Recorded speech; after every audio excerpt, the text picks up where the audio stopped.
એ ભલે દેખાવે દુબળા પણ સિંહના કાળજા રાખીએ જો ચોટીએ એક વાર કોઈની લાગવગ ના રાખીએ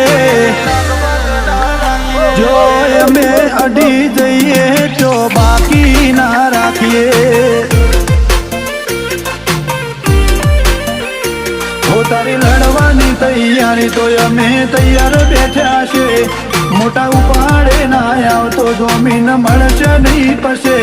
તારી લડવાની તૈયારી તો અમે તૈયાર બેઠા છે મોટા ઉપાડે ના આવતો જમીન મળશે નહીં પશે ઝેરીલા માણસોને ના શેડવા ન કર નોતું થાય રાતી ઓખો વાળા રાત પડે ને ઉપાડી લે નકર કોકની દાજ કોકના ઉપર નેકડી જાય